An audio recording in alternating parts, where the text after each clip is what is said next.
Iacchus and begin the war with Aegina. In this way their purpose would prosper. If, however, they sent an army against their enemies straight away, they would indeed subdue them in the end, but would in the meantime both suffer and do many things.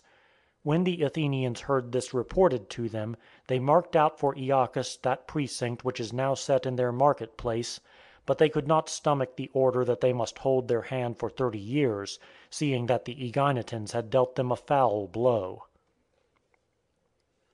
As they were making ready for vengeance, a matter which took its rise in Lacedaemon hindered them. For when the Lacedaemonians heard of the plot of the Alcmeonids with the Pythian priestess, and of her plot against themselves and the Pisistratidæ, they were very angry for 2 reasons, namely, that they had driven their own guests and friends from the country they dwelt in, and that the Athenians showed them no gratitude for their doing so. Furthermore, they were spurred on by the oracles which foretold that many deeds of enmity would be perpetrated against them by the Athenians. Previously they had had no knowledge of these oracles, but now Cleomenes brought them to Sparta, and the Lacedaemonians learned their contents. It was from the Athenian Acropolis that Cleomenes took the oracles, which had been in the possession of the Pisistratidæ earlier. When they were exiled, they left them in the temple from where they were retrieved by Cleomenes. Now the Lacedaemonians, when they regained the oracles and saw the Athenians increasing in power and in no way inclined to obey them, realized that if the Athenians remained free, they would be equal in power with themselves, but that if they were held down under tyranny, they would be weak and ready to serve a master. Perceiving all this, they sent to bring Pisistratus' son Hippias from Sigeum on the Hellespont, the Pisistratides' place of refuge.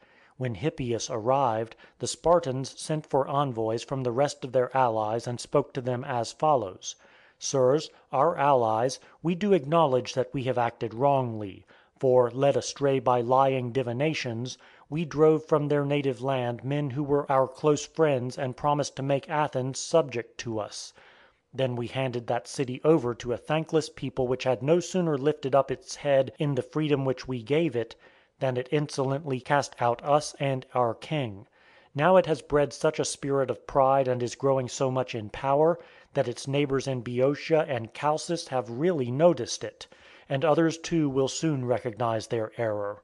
Since we erred in doing what we did, we will now attempt with your aid to avenge ourselves on them.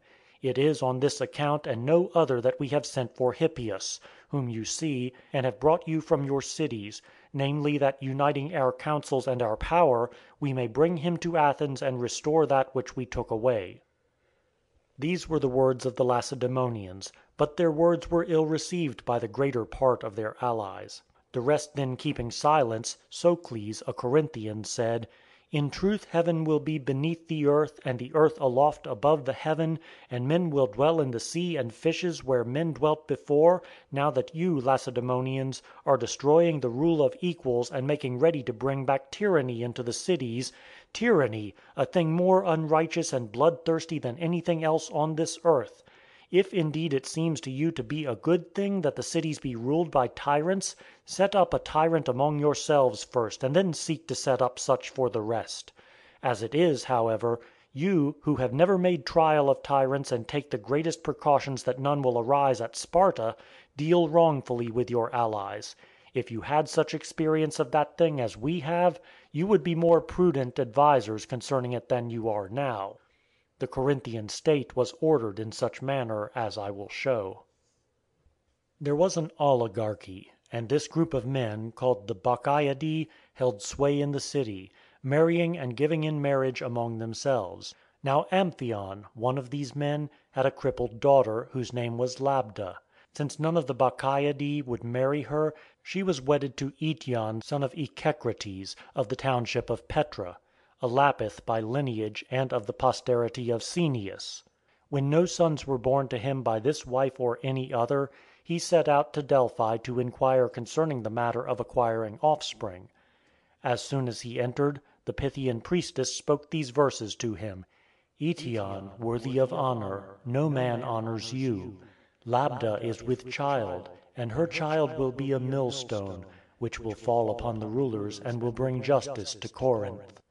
This oracle which was given to Eetion was in some way made known to the Bacchiadae. The earlier oracles sent to Corinth had not been understood by them, despite the fact that its meaning was the same as the meaning of the oracle of Eetion, and it read as follows: "An eagle in the rocks has conceived, and will bring forth a lion, strong and fierce. The knees of many will it loose. This consider well, Corinthians, you who dwell by lovely Pyrene and the overhanging heights of Corinth." This earlier prophecy had been unintelligible to the Bacchiadae, but as soon as they heard the one which was given to Eetion, they understood it at once, recognizing its similarity with the oracle of Eetion. Now understanding both oracles, they kept quiet, but resolved to do away with the offspring of Eetion. Then, as soon as his wife had given birth, they sent 10 men of their clan to the township where Eetion dwelt to kill the child. These men came to Petra and passing into Eetion's courtyard, asked for the child. Labda, knowing nothing of the purpose of their coming and thinking that they wished to see the baby out of affection for its father, brought it and placed it into the hands of one of them. Now they had planned on their way that the first of them who received the child should dash it to the ground. When, however, Labda brought and handed over the child, by divine chance it smiled at the man who took it. This he saw, and compassion prevented him from killing it. Filled with pity, he handed it to a second, and this man again to a third. In fact, it passed from hand to each of the 10, for none would make an end of it. They then gave the child back to its mother, and after going out, they stood before the door reproaching and upbraiding one another, but chiefly him who had first received it, since he had not acted in accordance with their agreement. Finally they resolved to go in again and all have a hand in the killing.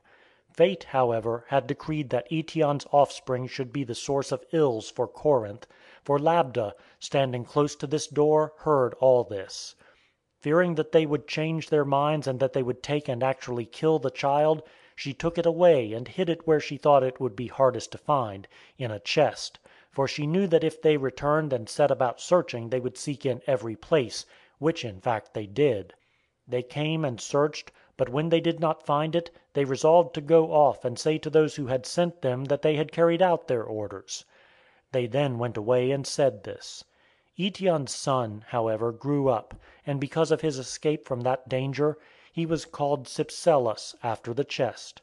When he had reached manhood and was seeking a divination, an oracle of double meaning was given him at Delphi. Putting faith in this, he made an attempt on Corinth, and won it. The oracle was as follows: "That man is fortunate who steps into my house. Cypselus, son of Eetion, the king of noble Corinth. He himself and his children, but not the sons of his sons." Such was the oracle. Cypselus, however, when he had gained the tyranny, conducted himself in this way. Many of the Corinthians he drove into exile, many he deprived of their wealth, and by far the most he had killed.